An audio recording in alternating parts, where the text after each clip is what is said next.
at the spectacular Lucas Oil Live, all just 1 hour north of DFW. So come live in the wild at the world of WinStar. Please game responsibly.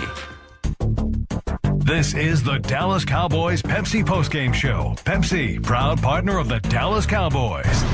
Now, here's Zach Wolchuk and Bryan Broaddus. Snap to rush. Good block from Guyton, but the guy knocked the ball out of his hands. The ball is picked up by Guyton, and he lost it. And the Texans have it. And here they come down the left side, and it's Derek Barnett. And he's going to rumble in for a defensive score. Might not be a play that kind of summarizes the 2024 Dallas Cowboys more so than that one, as Tyler Guyton gets beat by Derek Barnett, strip sack. Guyton picks it up and tries to run with it. He ends up fumbling, and Derek Barnett then scoops and scores. And that was essentially all she wrote. That made it 27-10. It was 17-10 at halftime. Cowboys come out in the second half, and it's a 3-and-out. They do nothing with it. Houston, field goal. Cowboys then have a great drive. They actually had a 64-yard field goal on the board that Brandon Aubrey made. It ends up being an automatic first down. You have a Houston penalty for slapping the helmet, I believe it was called. Sportsmanlike conduct, which I haven't seen called before. But Cowboys drive extended. They go for it on 4th and 2. They don't get it. They turn the ball over on downs, and after forcing another punt, that was the drive in which you had the fumble return for a touchdown to make it 27-10. Cowboys still have been really bad in the third quarter. That continued. Joe Mixon gets the hat trick to make it 34-10 late in the fourth, and the Cowboys now are setting records here at AT&T Stadium, as that is now the 6th game at home in which they have trailed by 20-plus points in consecutive home games. They fall to 3-7, and what was a very pro-Houston Texan crowd here at AT&T Stadium. Zach Wolchuk alongside the Super Bowl winning scout, Bryan Broaddus. Post-game show here at Miller Lite Field Club, brought to you by Pepsi, made for Cowboys watching. Cowboys now the 9th overall pick, according to Tankathon, when you look ahead to the NFL draft. But I'll tell you one thing that I don't want to hear about ever again from Mike McCarthy and this coaching staff. Running the football? The running the football, the rushing attempts, the not enough. This game, it was 20-10 halfway through the third quarter. Sure. You can't use the score as the excuse. Were they running the football very effectively? No, not at all. But at one point, you looked up, and they've got 39 pass attempts with Cooper Rush at quarterback to just 13 runs. So everything that they talk about, complimentary football, we need to run the ball, that's what you want, it's all a bunch of load of BS because the play caller can do that. Who's the play caller? He's got the play card. He's your head coach, right? That's what the head coach says. The play caller and the head coach don't see eye to eye. Not the reason you lost this game. A lot of reasons why you lost this game. But it continues to be an absolute bleep show here at AT&T Stadium. And the Cowboys right now, it's hard. I know Jacksonville got waxed yesterday, but they're among the worst in the league right now as a football team. Things are bad here in Cowboy country. Yeah, they are bad. You're trying to do your best to play with the defenders you have in the secondary. It was clear. We kind of thought going into the week that maybe Dallas had found something with their pass rush. Last week in Philadelphia, the A-gap blitzes, Micah Parsons. I don't think we called Micah Parsons' name very much tonight. Tip of the cap to the Texans and the way they were able to handle Parsons. They got Overshown home one time, and it got him off the field on third down, but really never really took advantage of this Texans offensive line like we thought they might. Mm-hmm. Joe Mixon, we worried about the runs that got bounced, the cutback runs. We talked about that. His first touchdown was a 45-yard run. That was a cutback play. So, there were things that Dallas knew going into this game that they were going to have to stop and they were going to have to deal with. And they just didn't do a good enough job with that end of it. But I think the bigger thing, and you're right about this, Zach, Cooper Rush throwing the ball over 50 times in the game is a recipe for disaster. There's a lot of teams that, even with starting quarterbacks, can't throw the ball 50 times and expect good results. You're right about the running game. It's just really, they don't even try with the running game. And when they do, Mike quickly, and the game still was in the balance. as you mentioned, they were within 7 points. I thought the fourth down call, not the fact that they kicked not the fact that they went for it on fourth. I don't like the call with, when you're just restricting so much area. It's such a tight window throw to have to make that on that sprint right option. You're going to get a holding call by, Schoonmaker on the play. Even if you score, that thing's coming back. It's just, you got to try and do something. You got Ezekiel Elliott, you got Rico Dowdle. Just try it. Maybe they feel like I think it's the point Mike didn't feel like he can get 2 yards. Mm-hmm. Their best running play is the jet sweeps with CeeDee Lamb because they don't try anything else. There's really no creativity with the running game. It's basically trying to run the ball to the outside trying to run inside and then bounce those things. If they can, but it ends up in the middle and they just don't get any type of push.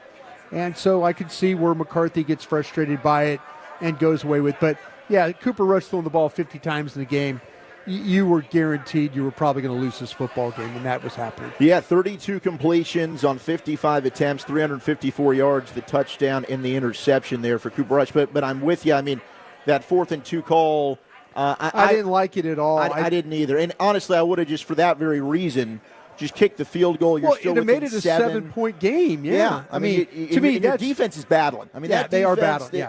They're not tackling well. There's a lot of almost plays. Like Donovan Wilson gets in there, could be a sack. Instead, C.J. Stroud runs out of there. And there were several of those, right? They have opportunities to make tackles. Malik Hooker had a chance. You get off the field. You play a run well. Unfortunately, you missed a tackle.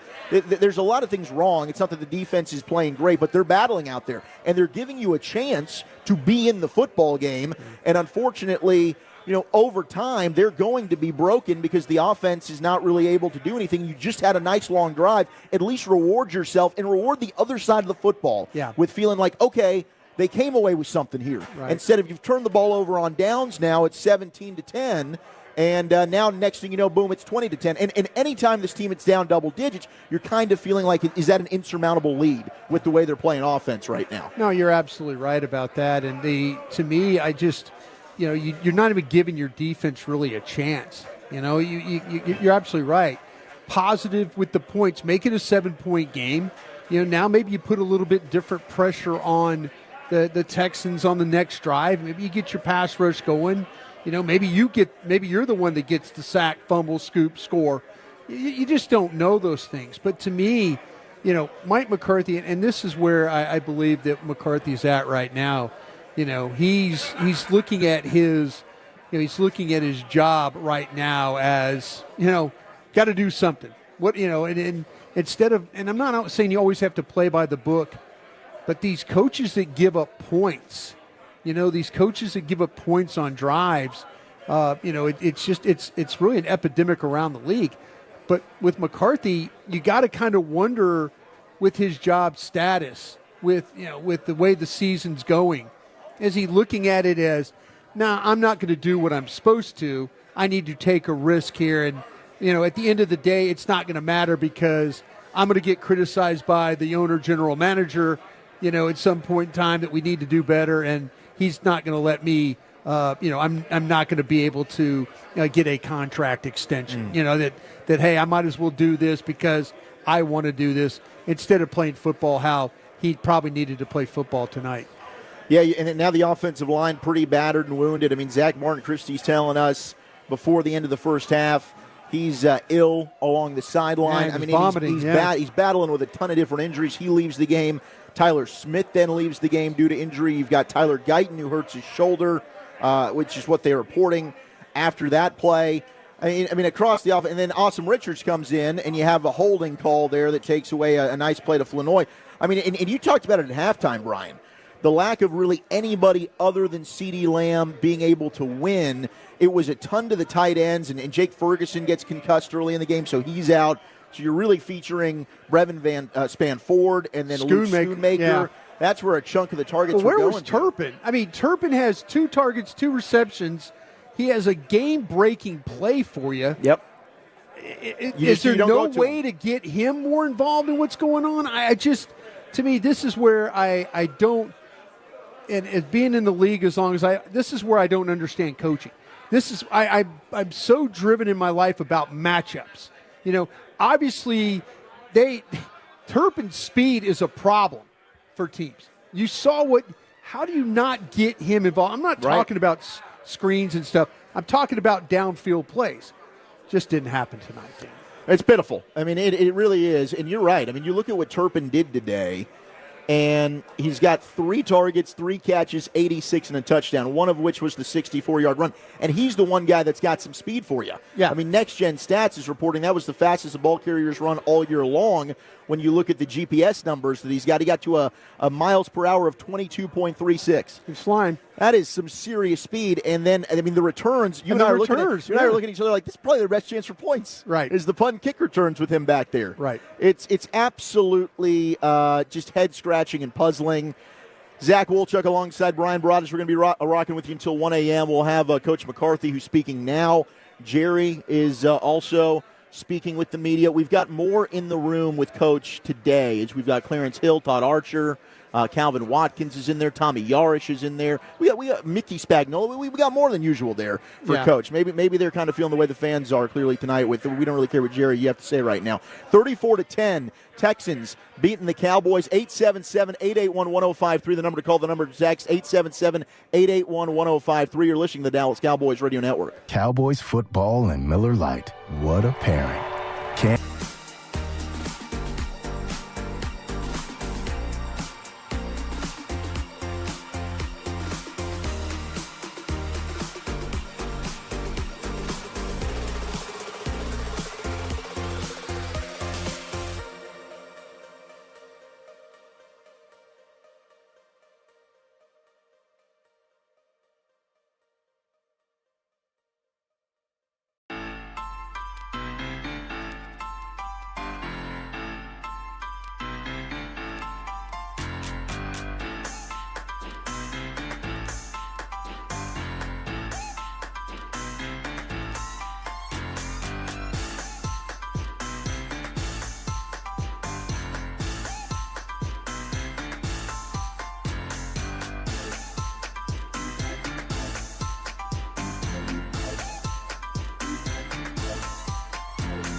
Proud partner of the Dallas Cowboys. Brought to you by AT&T, the official sponsor of the Dallas Cowboys. Tito's Handmade Vodka is America's original craft vodka. WinStar World Casino and Resort, proud to be the casino of the Dallas Cowboys. Please game responsibly. Sleep Number.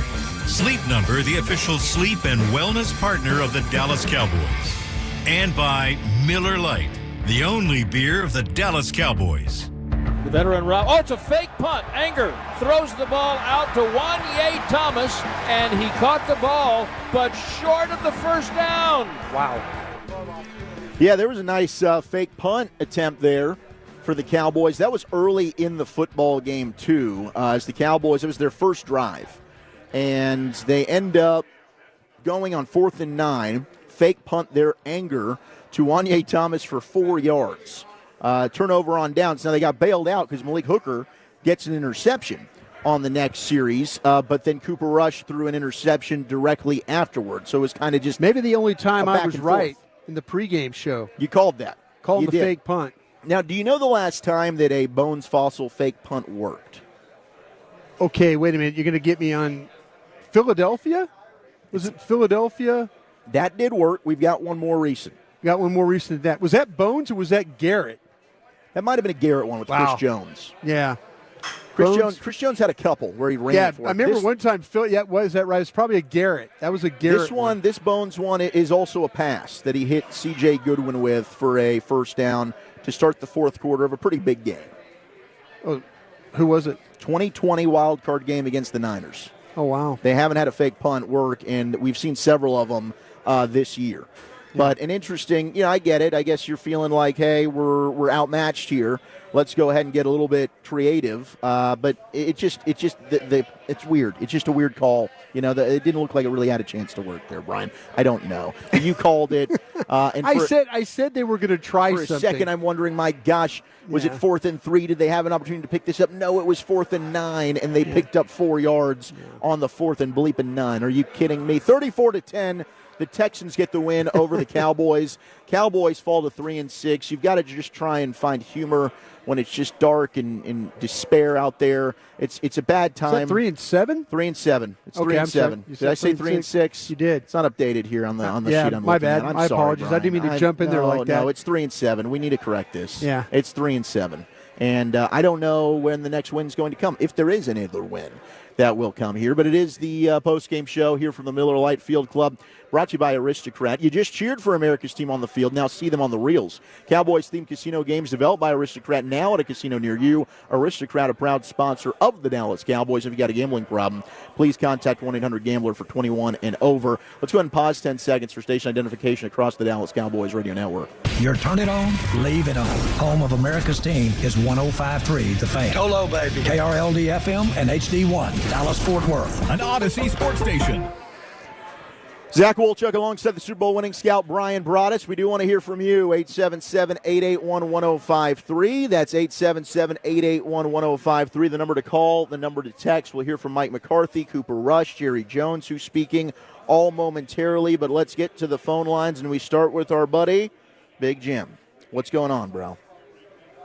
Well, Wolchuk, Broaddus, it's good to talk to you. I'm just going to be positive a little bit, okay? I've been negative a lot this season, but I was impressed a couple of times what I've seen out of Ryan Flanoy, and it wasn't just that he caught a few balls, but I saw him blocking downfield, just actually making some blocking, and that's something that Tolbert hadn't been able to do. And Brevin Spanford, he ain't a blocking tight end, but the boy can catch some balls, and so, I figure we're going to get to see some of these younger fellas play this year. It's a very disappointing game.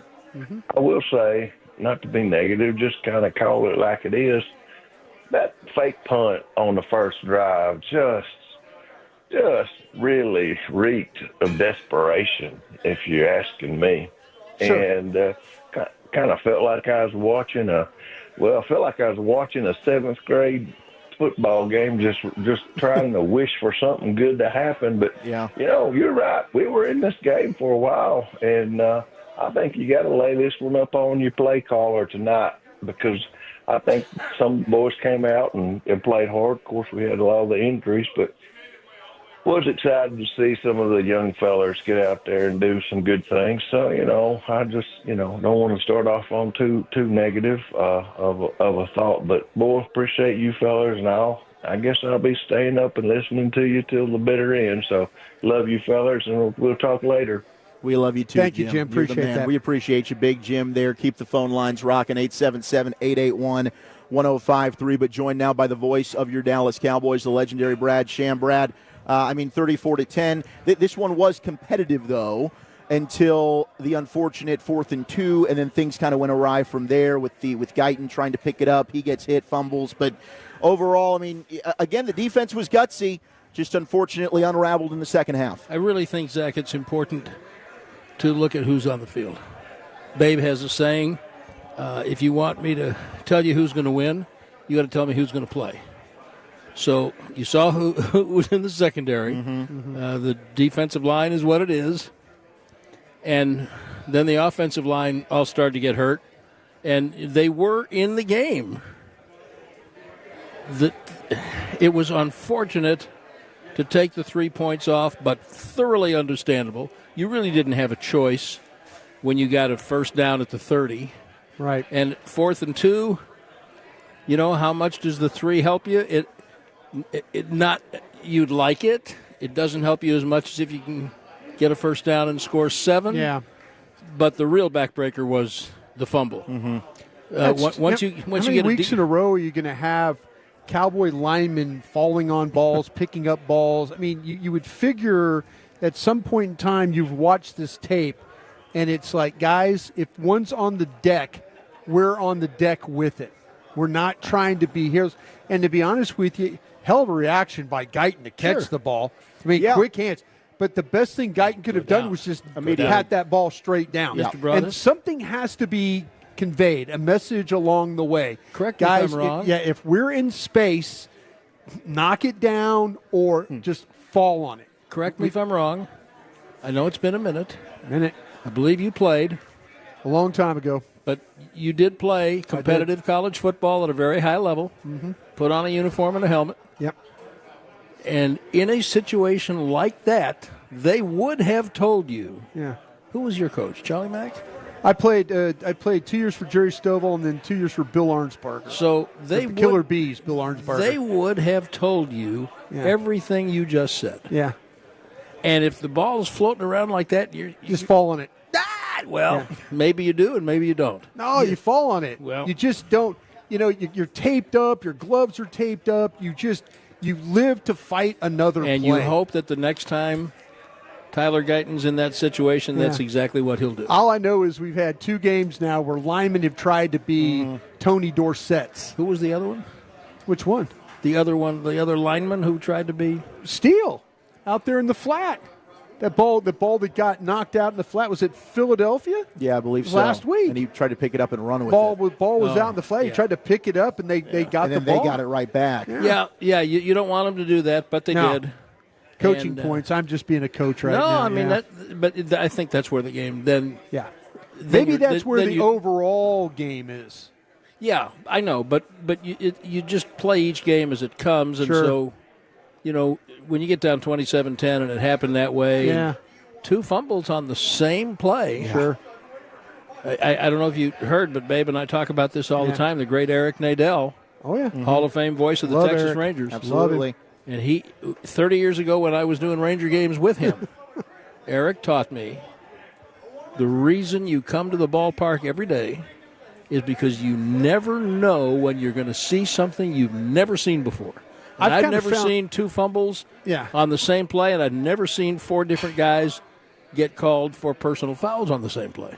Yeah, this 2024 season is a lot of coming to the ballpark and seeing things that you've never seen before. This is where one of the first things that really impressed me when he was still a player about Jason Garrett.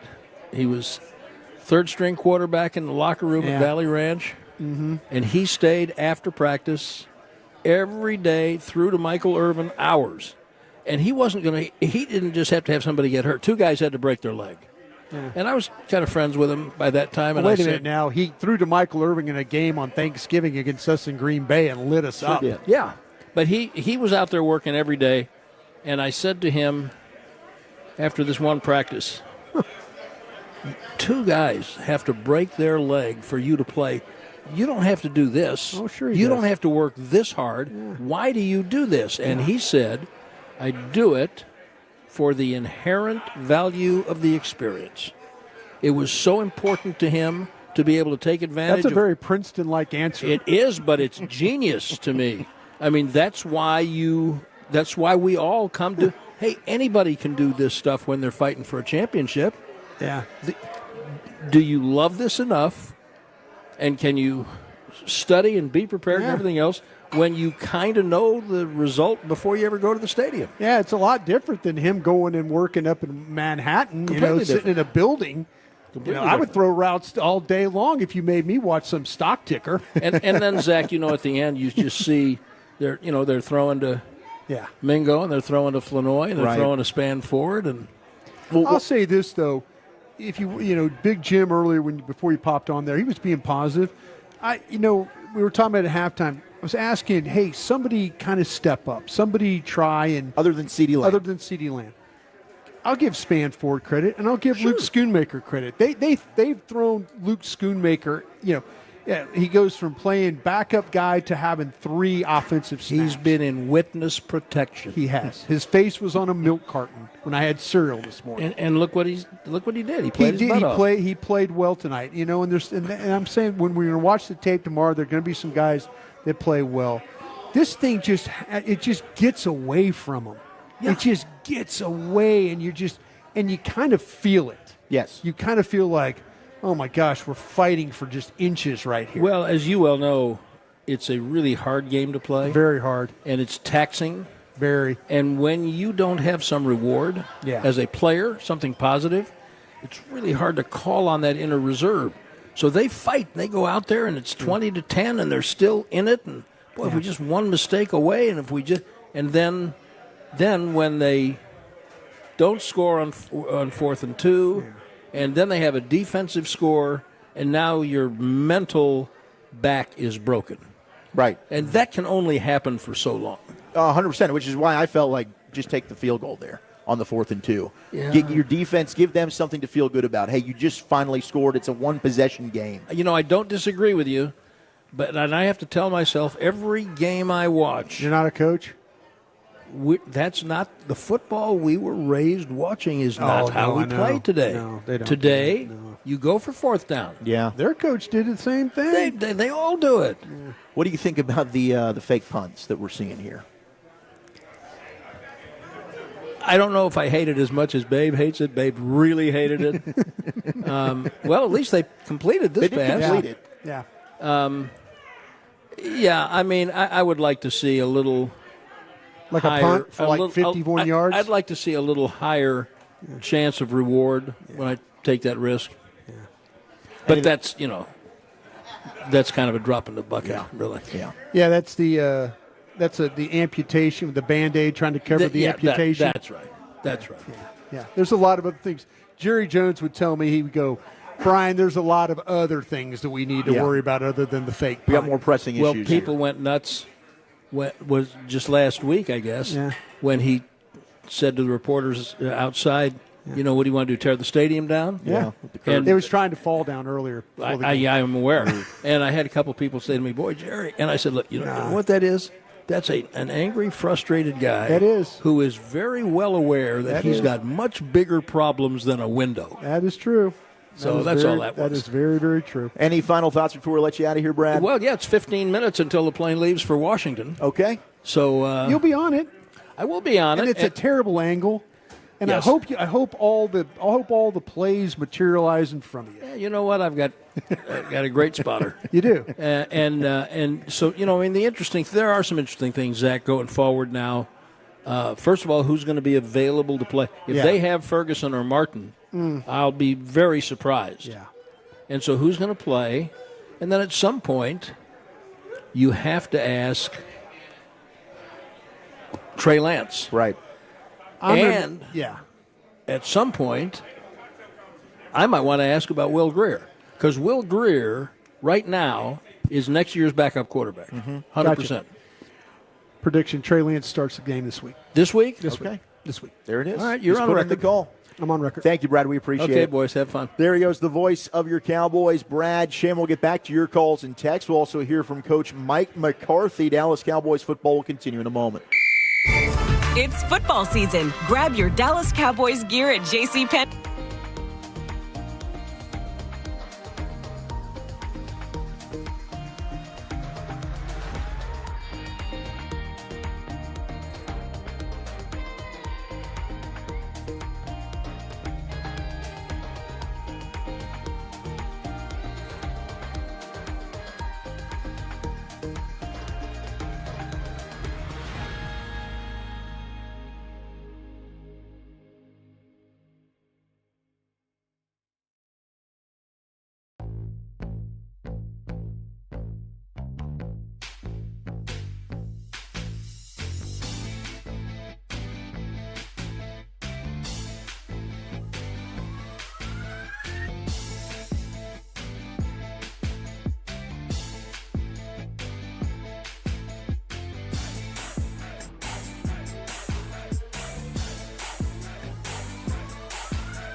Supplies last. You can even help fill the Cowboys house and win tickets to a game. Call 866-90Nation or visit windonation.com/Cowboys for details. Window Nation, proud partner of your Dallas Cowboys. And on 1st and 10 from the 50, here's a handoff to Mixon up the middle, cuts left. He's to the 20, he's to the 10. Mixon will take this one to the house. And Houston, without hardly breaking a sweat, has taken the lead. 45 yards for Joe Mixon. That was Joe Mixon's first touchdown run. He finished with a hat trick, and according to NFL Pro, Joe Mixon, most productive running outside the tackles to the right side of the field. That would be towards where Micah usually is.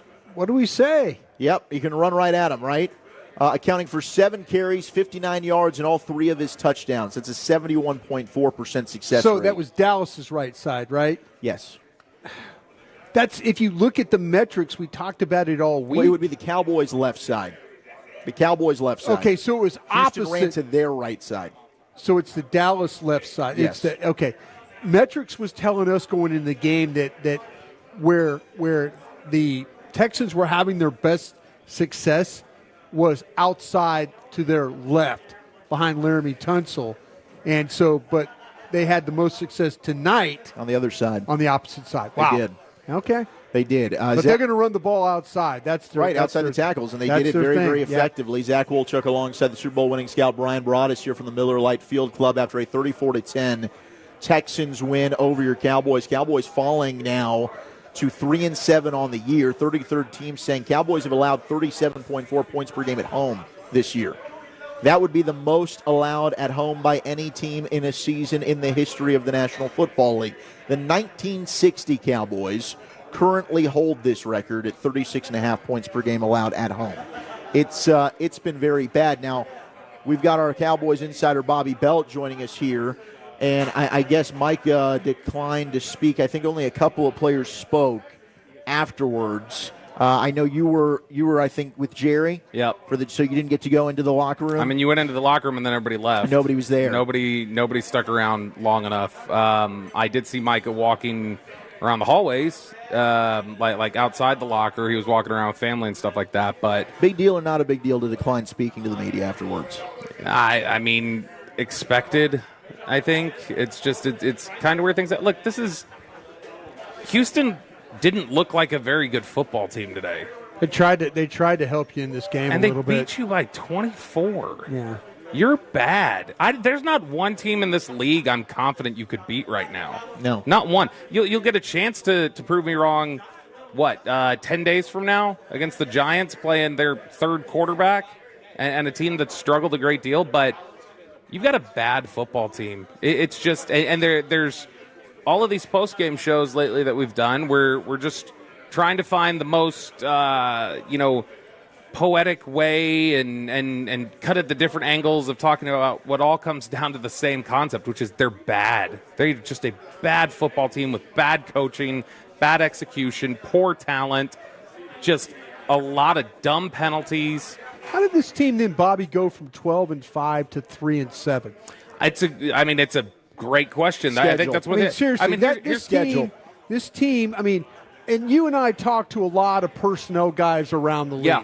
There are a lot of personnel guys around the league that really like this roster. Sure. I still think it's a large part about what we've talked about before, where when they're fully healthy, their starters, the guys that they have starting for them are mostly pretty good players, and you would look at it and say, that's one of the better starting lineups in the league. Yeah. As soon as you get hit with injuries, you're going to be ravaged because your depth, guys 23 through 53, they're one of the 5 worst teams in the NFL probably. You let all your depth go out the door this offseason. All of it left. And you didn't. Is the depth the reason why you've lost so many games this year then? Right now. I think you're talking about as soon as injuries. I mean, they were roughly a 500 team early in the year, and then you're right though. They were bad with Dak Prescott playing quarterback. No, but I mean, as soon as Lawrence gets hurt and Parsons gets hurt and Bland is out for an extended period of time, I also think Bland hadn't played the whole year. I know that's what I'm saying. He's been out for an extended period of time, and stuff starts stacking up. The biggest thing here is that you're talking about a team that when you see the way that they've played consistently throughout this, it looks like a team that has learned absolutely nothing from the Green Bay loss. We felt like the Green Bay loss shined a lot of, it puts a spotlight on some of the ugly with this football team, and it doesn't feel like they did much to correct it. They still make a lot of mistakes. I'll tell you, we felt like Tyron Smith may have been slipping, and maybe Tyler Broaddus didn't do enough. The reality is, you're still going to probably struggle inserting 2 rookie players into the 2 arguably most especially important the left spots on tackle. the left tackle, especially that was Guyton. I mean, he was hurt on the play, and so that's the case. Even if he wasn't, I don't know that they would have had him on the sideline. I kind of feel like, though, that there were times tonight where they were blocking well enough for Cooper Rush to get the ball down the field. They did. Sure. And there were times Rush looked okay. Then there were other times where Rush would just threw the ball completely off. I'll say this. I know he was hurting, and he was a questionable guy coming into this game. CeeDee Lamb's got to be better. CeeDee Lamb had a bad drop at one point. He had another one that I don't know that it classified as a drop, but it's when you'd expect him to finish. He had penalties. It's just, when you're talking about how ravaged they've been by injuries, when you've got CeeDee Lamb out there, he's got to step up. He's got to perform. They've got to. This is just like I said, there are all the different ways we can talk about it. The reality is they're not very good. Did putting everybody on 1-year deals kill this thing? Maybe. I mean, with uncertainty in your leadership. Yeah. I mean, there's you're right about the injuries, but I mean, they weren't good before the injuries either. No. I get the Bland. You didn't have Bland. The defense was terrible and getting gashed with Micah, with Tank, with Nealand. They weren't playing well. The quarterback wasn't helping anything on the offense. It wasn't necessarily as bad as it's been the last few weeks. Ferguson, but the offense was offensive bad. line.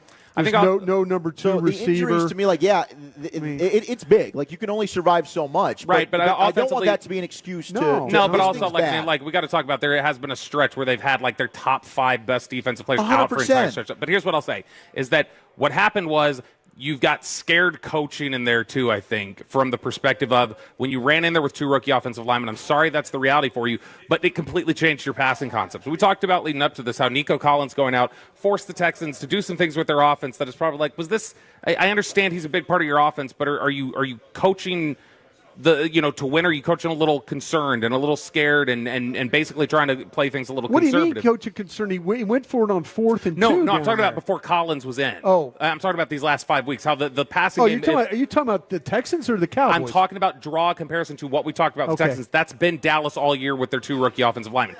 They're terrified to run the passing concepts that they ran effectively in the second half of last year because they just don't trust their offensive linemen. And to me, that's been a big part of schematically the why whole they've had offense issues. being at the sticks. Yeah, the whole year, Dak consistently throughout this year, even third down throws were always. It's generous to even say at the sticks. They were short of the sticks. Very consistently. Yeah, it's just one of the. And I talked about this earlier, where you've got a backup quarterback. At one point, you've thrown the ball 39 times to running it 13. And the game was within 10 points to 7 points, the majority of that, until it got out of hand at the end of the third quarter. So to your point, if you're scared about it and you don't want to throw the football because of the 2 rookie, they've never once, they keep saying the rushing attempts, the game's getting out of hand. Yeah, that has been the case at times. It wasn't tonight, and they still just shotgun, throw the ball all around, throw the ball. And were you having success on the ground with Rico? Not really. He's averaging 2 yards a carry, right? But at some point you would think, Rico said it, the more carries I get a feel for it. We've seen that throughout time with running backs. You feed them. Eventually, fourth quarter comes, they've worn down the defense a little bit. You're playing with a backup quarterback, and especially if you're going to be hesitant with your route combinations and your offensive line, even more emphasis to just keep plugging away at running the football because your defense, at least the last 2 weeks, has played well enough to keep you in it for 50 to 70% of the football game. But you're not giving them any chance right now. And offensively, dropping back with Dak throwing 55 times, it would have been a losing effort. You sure shouldn't do it with Cooper Rush, who's been wildly inaccurate. I mean, the dude can't hit Deuce Vaughn in the flats. Yeah, and I mean, look, it's I still think it's a comedic reality that Trey Lance is the only player that didn't sub into this game tonight. And Trey Lance or Bryan Anger throws a pass before Trey Lance gets in there and throws one. I think we just also got to realize that whatever they tell us during the week about what they want to do in terms of schematically and game plan, there's just no reason we should take them seriously because they consistently come in. Mike McCarthy consistently comes in here and runs things completely counter to the things that he says he wants to do, and then he stands up there at that podium and he tells you how I want to do these things too. Really, because you're the guy in charge, and you're the one who calls it. Go do so. Well, we'll hear from Coach in a second. He also said, I would have liked to have gotten Trey Lance in the game late. You've got the ability to do that. If you wanted to do it, you could have done it. So, I mean, why are you even saying that afterwards? It's bizarre to me. I'm with you there. Anything else before we let you out of here, Bobby? Just that I love you all. Thanks, buddy. Love you more. The Bobby Belt brought to you by the National Medal of Honor Museum. Join the mission at mohmuseum.org and AT&T, the official 5G innovation partner of the Dallas Cowboys. 619. They can't run up the middle. They can't really do a lot. I can't tell you one thing they do well. Yeah. But you don't need to there's ways to be creative with the running game. At least give some attempts out there, man. That's all it is. Because your passing success wasn't really happening there either, and it doesn't have to just be a second down run after a failed pass on first down. Now it's 2nd and 9. Let's run it for 2 yards. There were some second now down it's 3rd runs and 7. that didn't go so a lot of anywhere second yet. down runs. Yeah. And I get it. It's easy for us to say as armchair quarterbacks. All right, we'll go ahead and get back to your calls and texts, 877-881-1053. We'll hear from Jerry. We'll hear from Mike McCarthy. We'll hear from Cooper Rush. And, of course, you're listening to the Dallas Cowboys Radio Network. Hey, Cowboy fans. I'm Dak Prescott, quarterback of the Dallas Cowboys. But lately, I've been learning.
Dallas Cowboys. Brought to you by Bell Nunnally, behind every great company.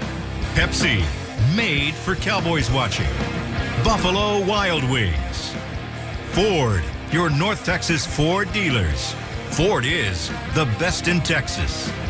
And by DallasCowboys.com.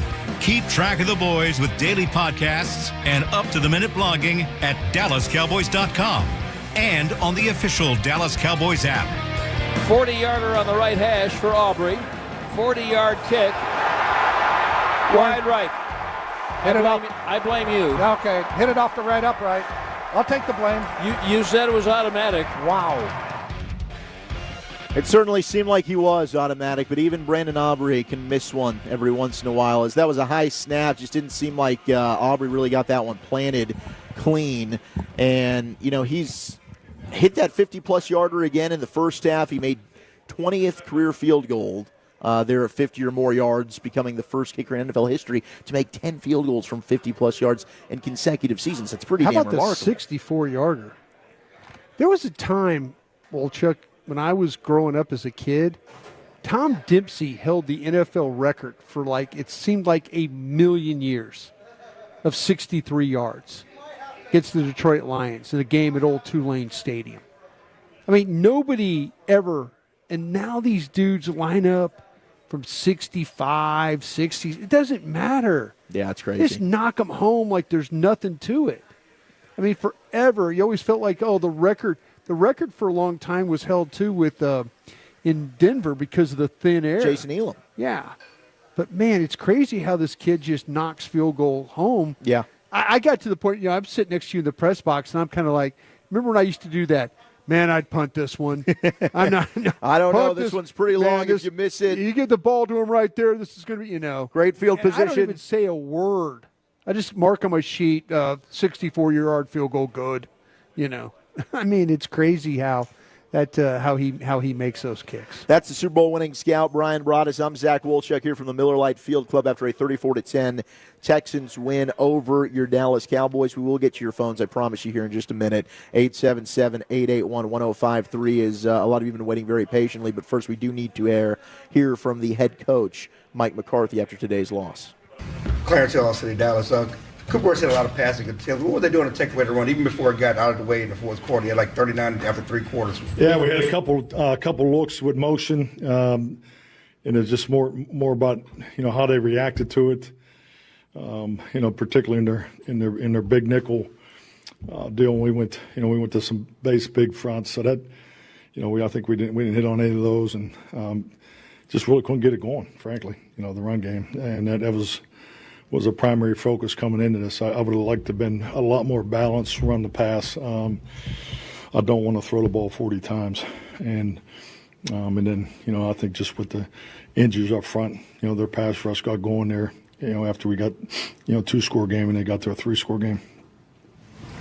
Mike Todd Archer with ESPN, 20-10, it's 4th and 2. Can you walk us through the decision to go for it there and not take the field goal? Yeah, definitely. It's 4th and 2. Had a good play, had a rub play there. Got the coverage we needed. It just wasn't clean on the outside. It got flushed and had a chance on the over route there. So it was a clean play.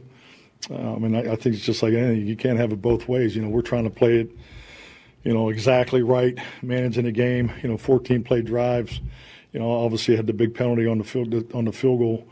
But we needed 7 there, and 4th and 2 and everything that we were talking leading into that series, that's a go for it situation, and I felt good about the call. 5 straight losses now, 5 in a row at home. How do you explain? Can you explain any of this, or explain it? Yeah, any kind of I think the reality, it's very frustrating. It's frustrating for everybody. Frustrating for the players. Frustrating for the coaches. I know it's it's disappointing for the fans. But we have a lot of moving parts going on, and we just have to be cleaner and more detailed in certain spots. We're not playing well enough, or execute well enough, coaching well enough to overcome some of the mistakes we're making at critical times in the game. Just go even in the first half. We had some opportunities there to get some more points and didn't get it done. We just have to play cleaner in these tight spots, and we did not do that tonight. Calvin Watkins, Dallas Morning News. Thought process on the fake punt there in the first half?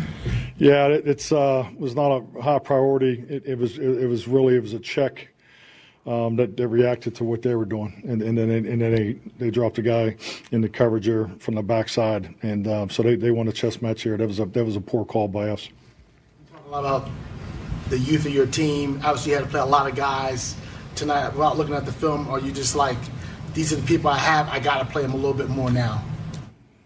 No, I'm playing who we have to win the game. I mean, that's just, everyone who's healthy. We had a long week of practice, but we had a number of guys that didn't make it. So, these guys practice. We're playing the best players to win the game. So, I think the one thing I should have did at the end, and I just, I didn't do it, was put Trey in there. I could have gotten him a series. That's one thing that I would second guess myself on. But other than that, I mean, we got guys going down. There's a number of guys went down in the game, and you just got to keep playing. There's Mike McCarthy after a 34-10 Cowboys loss to the Texans here. I mean, that's a pretty deflated and defeated coach right there when you listen to him talk. I felt good about his 4th and 2 play call. He's playing the guys that are available to him. He's not making an excuse on that. He has the ability to get Trey Lance in earlier in games. Kind of felt like that last week. We saw a little bit of Trey Lance. Maybe when the game's tight, you throw the Texans a little bit different look. Instead of just continually drop back, and throw the football like he did. But like I said, things that happen, I'll give him a pass for the injury stuff. I'll give him a pass. It's hard. It's hard to win in this league. Brad Sham was talking about it. Babe Laufenberg talking about it. I think everybody talking about it. It's hard to win when you're not. They don't run jackasses in the Kentucky Derby. They run thoroughbreds, run big-time racehorses. Not every team has, a completely, all their health. This team has lost a lot of players. But the players you have, you've got to find ways to put them in situations to have success. And I just don't feel like that they do that nearly enough. We saw it last week a little bit with Zimmer in what he was able to do with the pressure on the Eagles to get all those sacks and at least keep their team in the game until, all the 3 and outs that they struggled with. But this game was still in the balance. It was still in the balance. And you've got to find a way as a coaching staff to okay, what's working for us? Do I need to take points here? Do I need to go for it here? Do I need to fake it here? He's right. When you watch it on tape, I'm looking at it, the fake punt, and they've got an overload to the left, and they've got players to the right.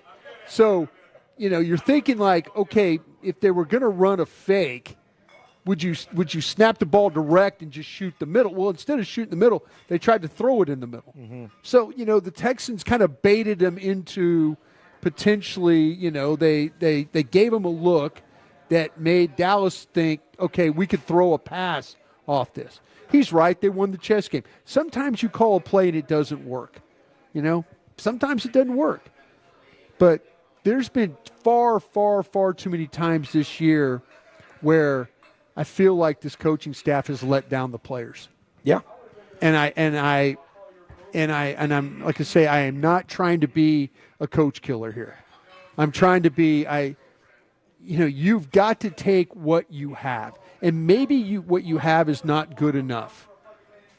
But something has to give here. And in my opinion, the season, it's over. Yeah. It's over. When Dak Prescott went down, it's over. But you know what? If you're going to continually have opportunities to be in games, but didn't do things that don't help your team, then I can't say anything of any positivity towards how this team's being coached right now. 877-881-1053, the number to call, the number to text. Mike McCarthy brought to you by WinStar as the casino of the Dallas Cowboys. WinStar delivers thrills worthy of America's team. With over 10,000 of your favorite electronic games, the two-story WinStar Spawn Cascades, our luxury pool complex. WinStar is a world of wow. Please game responsibly. We do need to step aside. We'll get back to the phones. I promise you that. We will do that first thing. On the other side, we'll also hear from Jerry, or he'll hear from Cooper Rush. And I believe Tyler Smith spoke in the locker room as well. Hopefully he's doing all right. Dallas Cowboys football will continue in a moment. It's football season. Grab your Dallas Cowboys gear at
Experience the Kohler difference firsthand at the Kohler store in Dallas or the new location at Preston Park Village in Plano, and visit Kohler.com now. Back, and there's a good pickup block by Dowdle. He throws an interception to the 30-yard line. Ball sailed on him, and Ferguson runs Derek Stingley, the cornerback, out of bounds, and it's turnover for turnover.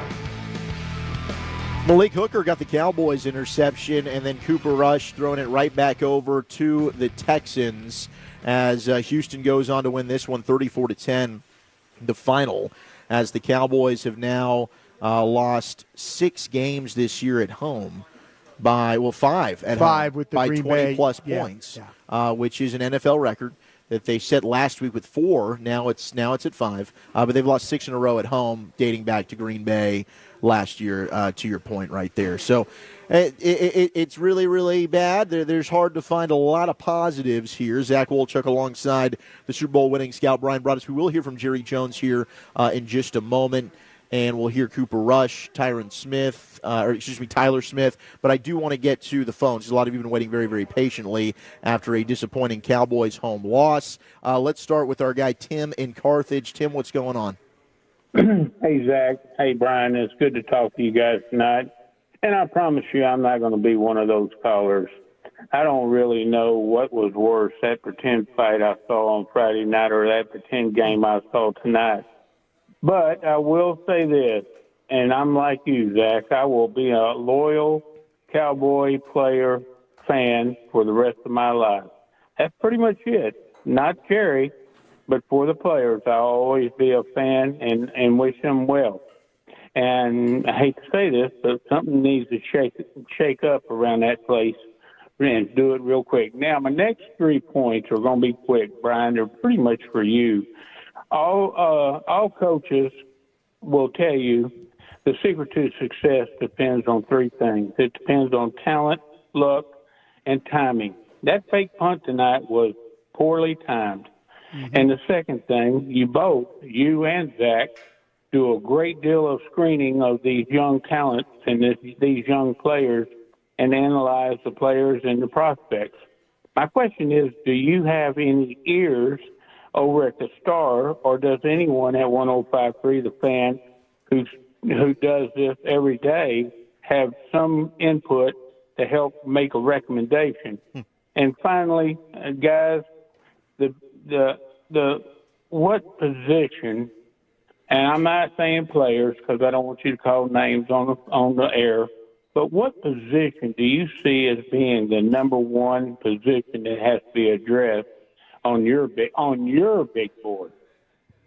Thank you, Tim. I appreciate the call there, Tim in Carthage, 877-881-1053. That opens up a line here. Thoughts on what Tim was asking there, Brian? Offensive, defensive lines, Agreed. right? Yep, Pretty agreed. much the tackle spot. You're going to probably have to look for a right guard. You know, they can talk about T.J. Bass going over there and all that. You got to figure out what's going on at left tackle. You know, with Guyton, do you want to move him over? What's going to happen at right tackle with Steele? Do you feel good enough about Steele? There's a lot of things going on. I just feel like that both sides of the offense and defensive line are a problem right now. Depending on what's going to happen with Bland's situation at, you know, the cornerback spot, you're going to have to maybe look at some depth there. I think you're going to have to look at a safety. You're going to have to look at wide receivers too. And then you don't really have a tight end other than Ferguson.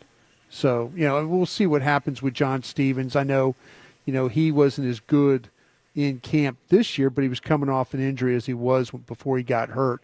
So, just, Tim, kind of take your pick. I don't know if they'll look at a quarterback. And maybe some point in time in the draft they would look at a quarterback, or they may be hopeful that they can see something in Trey Lance and get Trey Lance to sign as a backup, you know, quarterback next year. But I think this thing is pretty much wide open to any players that you can add. Yeah, I think you're absolutely right, but I'm with you. Attacking the line of scrimmage, I think that's the first order of business. They're speaking of Terrence Steele.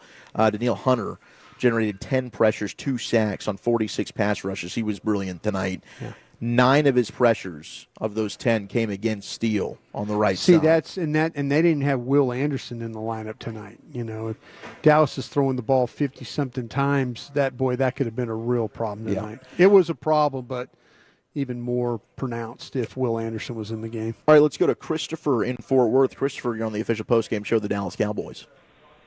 Hello, I just had a quick question, then I'll hang up and listen.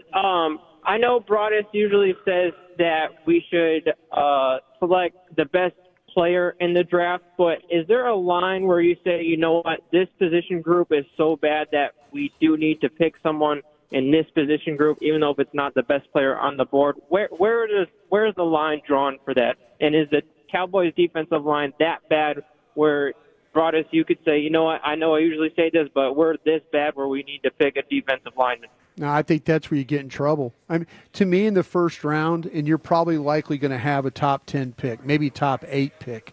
I don't know if the teams above you are going to – I don't see anybody going on any kind of run, so you might be kind of where you're at right now with all these other teams. In the first round, what I would always do is take the best player on my board. Mm-hmm. Just take the best guy. What you're trying to do, especially in the top 10, is you're trying to minimize any type of mistake that you might make. You do not want to be up there and make a mistake. If you feel like this is the best player we've evaluated as a group, take him. Now, we'll see what happens. It might be, hell, look what Atlanta did. Their best player on the board was a quarterback. And then what did they? They already had a quarterback on there. I'm just saying you have to do whatever you have to do to make sure you get that first-round pick right. We've seen Dallas the last maybe, I know the Mozzie Smith one does not look good right now. Guyton's got some growing pains and stuff he's going through right now. But if you gave me a top 8 pick, I am taking my number one player on my stack is on that board when I pick, I'm taking that guy regardless of the position. Amen. All right, let's continue with Brandon in Iowa. Brandon, how are you? Hey, guys. Doing good. I'm at a loss for words. I mean, these games are it's almost to the point of laughable. Like, you sit down as a fan and you want to hope for the best, hope everything goes good, but it's gotten to the point where it is epic failure from the top to the bottom. I mean, McCarthy has talked about being physical, wanting to run. Jerry doesn't give him, honestly, running backs to do that other than Dowdle. The defensive tackle position, going back to the Rams game, playoff game, how many years ago, has been a problem. We have yet to really address it. My concern, though, moving forward is I feel like our scouting department in the last couple years, I'm just not seeing the young talent coming out like a Parsons. That's my concern going forward, and I want your guys' take on that. Is there starting to be a little concern that we're not hitting on some of these players? And I'll hang up and listen. Pick it late in the draft. Yeah. 12 wins will do that. Being in the playoffs will do that. Mm-hmm.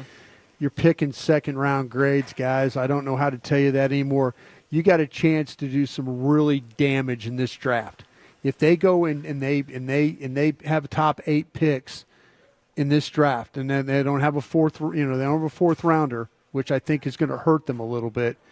But there's a chance to do some real damage picking where they're going to pick this year. It is no fun picking players at 27, 26 all year. Some teams are good at doing it. Some teams are very fortunate that the picks fall right to them. Maybe somebody slides through the board. Look at example Porter. For the Pittsburgh Steelers, slides through. Seems like Baltimore. Another team. Kansas City's been pretty fortunate. Kansas City, exactly. Sometimes look at what Detroit did. Detroit moved up from the bottom, moved up to Dallas' spot to grab that cornerback, from Alabama, Arnold. Sometimes you have to be, but picking at the bottom of the board, and that's the one thing where Stephen Jones will tell you, we've been 12-5 the last 3 years. Look where they've picked in all those times. Now to this time around, if they pick in the top 8 and they bust this draft, please come back next year and tell me that the scouting department has done a horse-ass job drafting players. They had a bad draft 2 years ago. They really I think the jury's out on this one. Well, we'll see when they get back with the guys with Nealon. To me looked like he was playing. I think BB's been good. Yeah. I mean, there's been some issues, but, Carson probably, was probably not ready to play. Been banged up and all that. I'm not making excuses for these kids, but picking at the bottom of this board is hard work.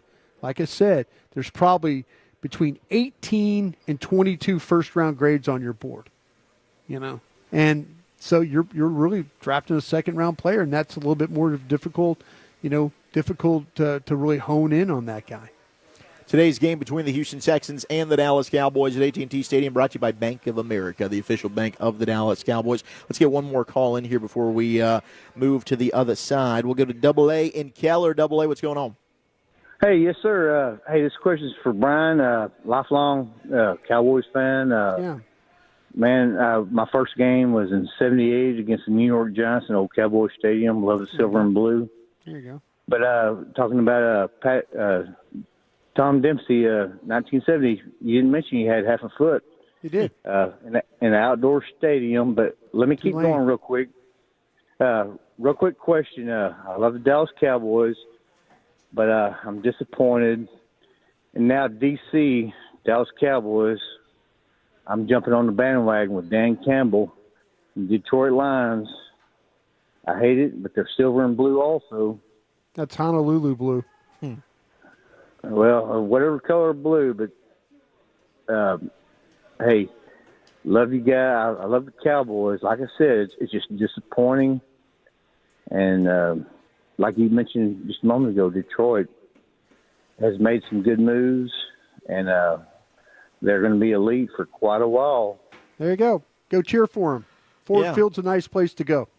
There you go, Double A. Go ahead and find yourself a new team. Yeah. I mean, I'm definitely not in favor of that. No, I personally can't that's what he wants to but, do. Hey, I understand. I'm encouraging him. I think, Ford Field, go visit, It's a fun team to watch now. Fun team. The coach does a great job. They've drafted well. Kid. My guy John Dorsey, who I worked with in Green Bay, who drafted Patrick Mahomes. He's up there in Detroit helping him with player personnel. It's a good football team to pull for. 877-881-1053. Those will open up a couple of lines right there. We'll hear from your owner and general manager, Jerry Jones, get back to the phones as well. You're listening to the Dallas Cowboys Radio Network. Every moment, every touchdown, every yard is a reason to celebrate. If anyone...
64 yards, Cowboys getting their only touchdown of the game, but it was their first touchdown at home since September 22nd against the Baltimore Ravens. He had the last one, didn't he? And it was KaVontae Turpin. It sure was from Dak Prescott there in the fourth quarter, this time from Cooper Rush as he raced to the end zone in what was a beautiful play for KaVontae Turpin as he takes that one to the house. That is our drive of the game. Brought to you by Blockchain. Trust the team at blockchain.com to make buying, selling, and trading crypto easy. Play smarter, not harder with blockchain.com. Zach Wolchuk alongside the Super Bowl winning scout Bryan Broaddus here from the Miller Lite Field Club at AT&T Stadium. Following a Cowboys 34-10 loss to the Houston Texans. Texans improving to 7-4. Cowboys dropping to 3-7. They are now 0-5 at home this season. Now, if you look at where they are in the NFL draft, it would be the 9th overall pick as they've lost 5 in a row, which is the second give me the teams ahead of them. winning losing streak in the league right now. Jacksonville is probably going to continue to lose games. So you got Carolina ahead of you who you're going to play. Yeah. Jets, Patriots, Raiders, Giants who you're going to play, Browns, Titans, Jags. I mean, Jacksonville definitely seems like they're pretty out. Yeah. I don't know that they're going to be helping you at all, but you never know, I guess, with some of these other teams that are in front of you. I mean, none of them are good. The possibilities are if you mess around and they're going to try and win the Giants. They're going to try and win all these games. What are we saying? But there's teams ahead of you if you're thinking about going further up that are playing just as badly as you are. Yeah. So, kind of keep that in mind. All right, let's hear from your owner and general manager, Jerry Jones, after today's defeat. That was a hard one. I thought we could have a better accounting of how we played. We didn't, and we are looking ahead. Now then, we've got a hole, and we all understand it. Regret that again for our fans. Okay, guys.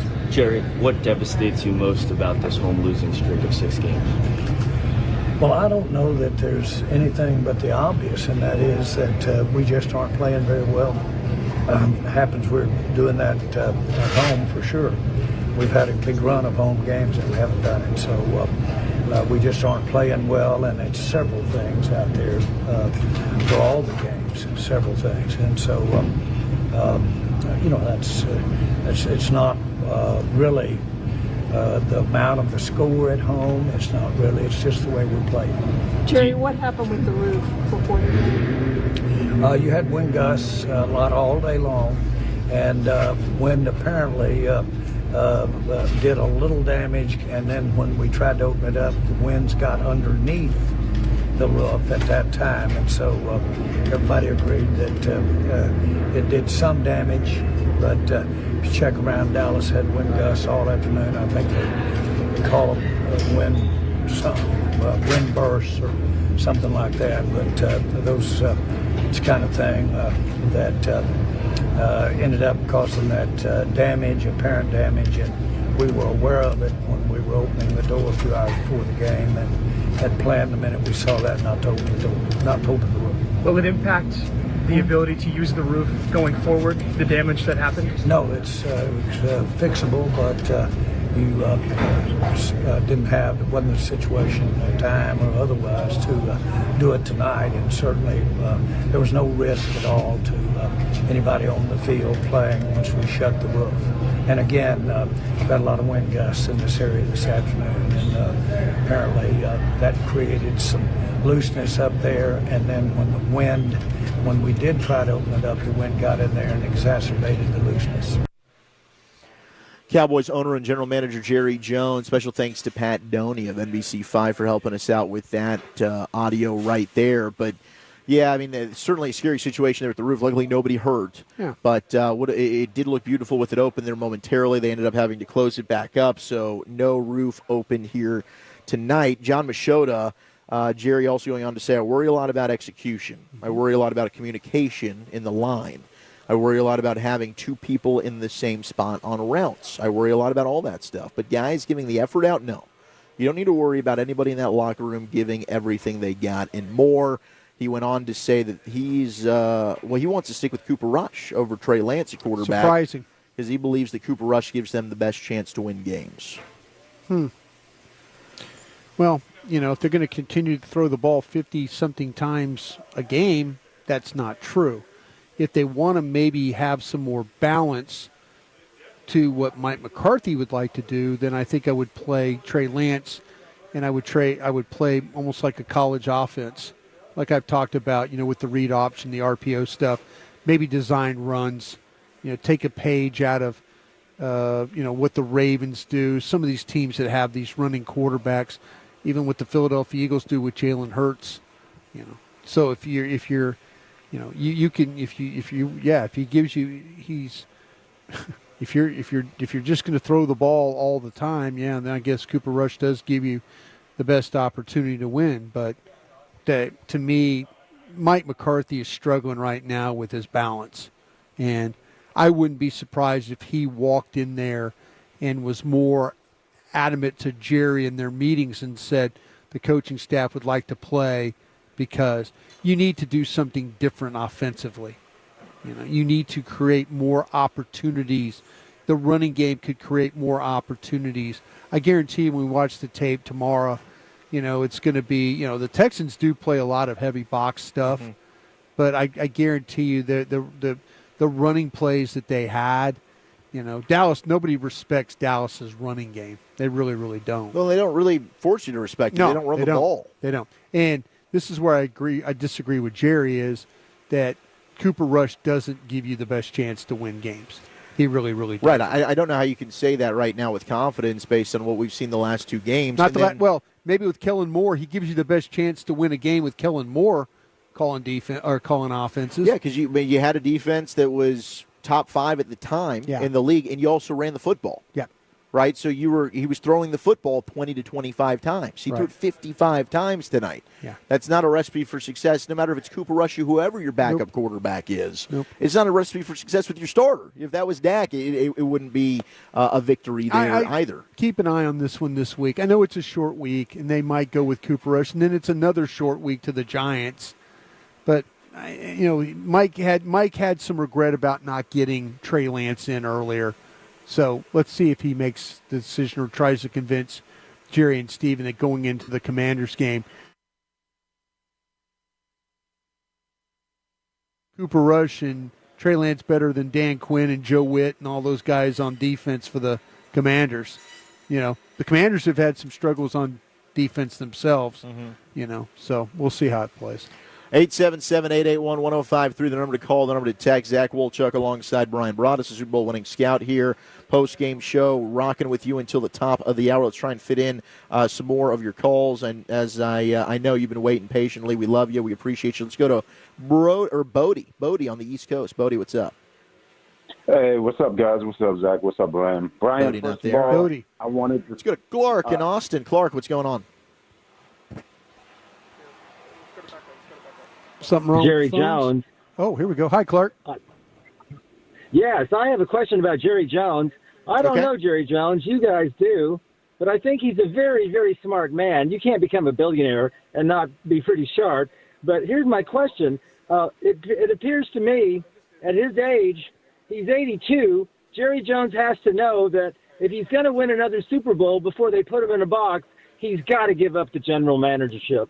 I mean, hear me out, guys. Hear me out. Look, 28 years ago, he had won 3 Super Bowls in 4 years. So he was thinking he could go to the big game again with just a yes-man head coach, just an organization man head coach.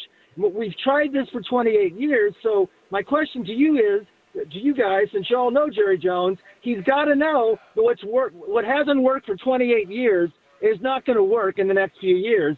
So does he want to win a Super Bowl enough to where he's going to give up the general managership?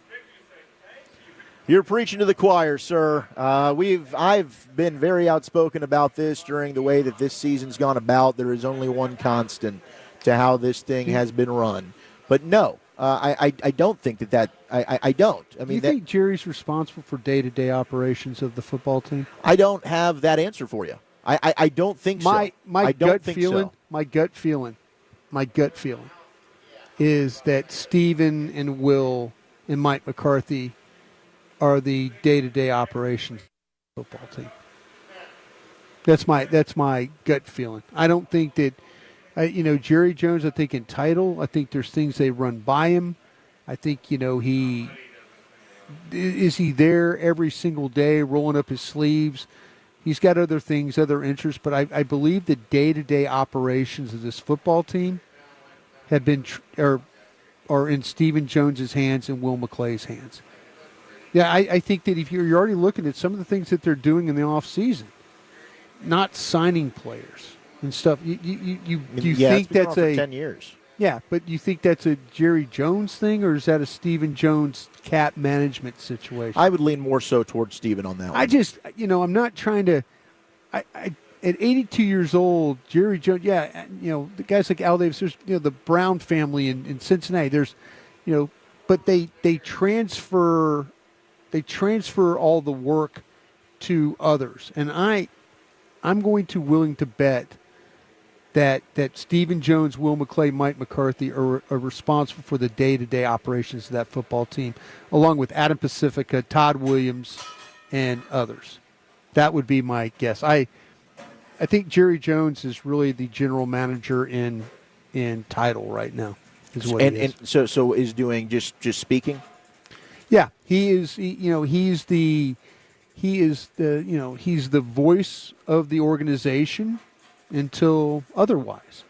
But I don't think the day-to-day operation. Now, I'm not saying that Jerry doesn't do things with the football operation side, but if you ask me, Jerry Jones walking into scouting and sitting down and talking with Will McClay, and, I think that's Stephen Jones. I think that's Mike McCarthy. I think that's Mike Zimmer. I think that's where we're at as far as, the just the day-to-day. So, The thought of Jerry Jones, the general manager, I think it's a myth right now.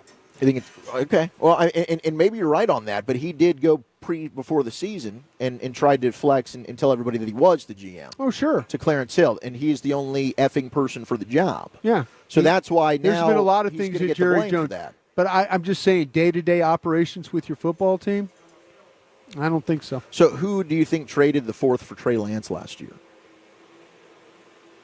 I think to me that was that they knew now. Okay, now could Jerry Jones have gotten on the phone and talked to the people at San Francisco? Could he have talked to Jed York? Could he have talked to John Lynch? About that. They had, like I said, they had a grade of a 1.20 on Trey Lance. It's a grade as a top of the second round grade. Jerry Jones, could Jerry Jones have made that deal? Sure, he could have. But Jerry Jones could have made that deal knowing that Will McClay, Stephen Jones, Mike McCarthy, and others had said, listen, remember what we thought about Trey Lance? Hey, I have a chance to trade for Trey Lance. What do you guys think about that? I'm going to say that Jerry Jones probably did this with talking to Will, talking to Stephen about, hey, we thought enough of Trey Lance. All we have to do is give up a fourth-round pick.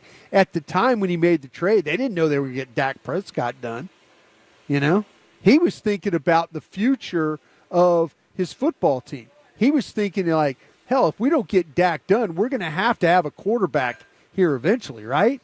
Right, but their contracts were both out at the same time. Yeah, but they could have also they also could have let Dak walk, and then they also could have paid Trey Lance $25 million to be the quarterback.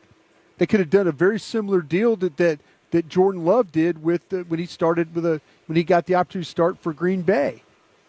I think there's some things about Jerry Jones, general manager, day-to-day operation stuff. Do I think Jerry's involved? Sure. Do I think he's involved in every single thing that they do on the football operation side of that? I have my questions about that. And that's fair. I mean, Jason Garrett even said, he's not a guy that's around in all these meetings all the time. He's got a lot of other stuff going on. He does. But, I mean, he's very outspoken that he is the one that is making all those decisions, and he's got to live with that. But either way, he's then responsible for putting the other people in control to make those decisions. Right. I think Will's done a good job handling the draft. The reason this team has good players is because they've drafted those players. Mm-hmm. Now, we can second-guess the second contracts that they've handed out 100%. Yep. But Steven then, it means that Jones needs to not have the player personnel involvement title, whether it's Jerry whether it's Steven, you can give it to Will McClay, let him be your GM. And then if it fails, then you know, okay, that's on Will McClay.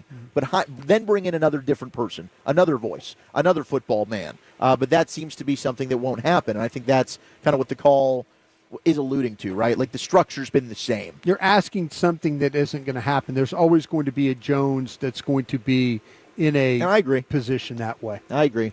All right, let's get more of your calls. We'll also hear from some of the players post-game. Cooper Rush, Tyler Smith, how is he doing? Dallas Cowboys football will continue in a moment. They say champions are remembered, but legends are never forgotten.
lights cooked to perfection, or simply relax on 18 miles of uninterrupted coastline. Go to visitportaranzas.com and get acquainted with the island life. Snap back, well protected, over the middle, great throw to Turpin down the middle, and off he goes to the 50. Turpin to the 20, to the 10, and how about Turpin to the house? There's our What a Play of the game, brought to you by Reliant, an NRG company. KaVontae Turpin, 64 yards from Cooper Rush. I believe he was only targeted one time after that, which was a little bit puzzling, but quite the play for KaVontae Turpin. Indeed is our What a Play of the game. And it was nice to get a home touchdown. Cowboys hadn't had that in a couple of games. KaVontae Turpin catching that long of 64.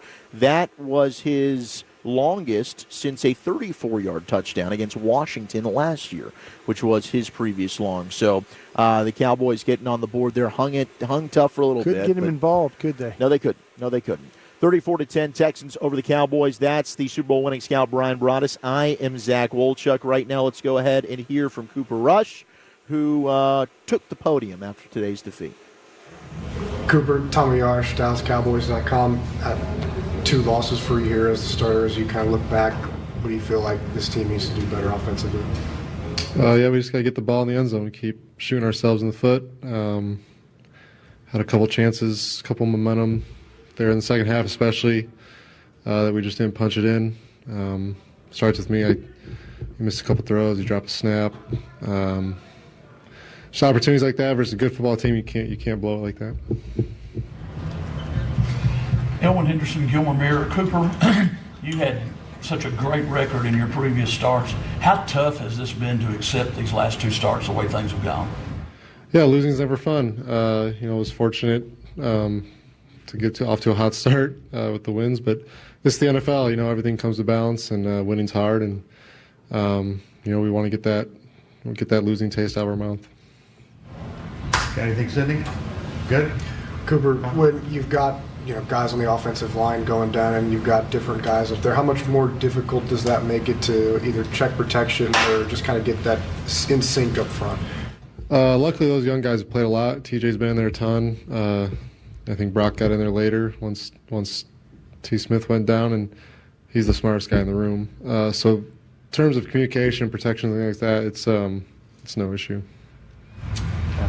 When you're going through a season like this, even as professionals, how hard is it to keep positive-minded and just keep from putting your head down and going, oh, Lord, can this season ever end?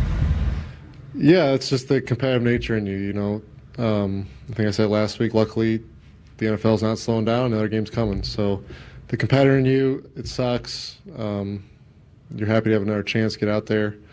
But, yeah, you definitely want to get rid of this bad taste in our mouth and move on. There's Cooper Rush following a 34-10 Cowboys loss to the Houston Texans. Also saw CeeDee Lamb from our buddy Pat Doney talking after the game as well. So obviously everybody is looking to embarrass us. They have the opportunity, and when they do, they try to put us out. I feel like we had so much success over the last 3 years as far as the regular season. It's starting to bite us right now. We've got to find ways to gel together, to play together, and finish this thing out. Can't be selfish in a time like this. Everybody's hurting. Everybody's feeling bad about it. That is CeeDee Lamb post-game thoughts. I don't know if it's even the last 3 years of success. I think when you're the Dallas Cowboys, teams want to beat you.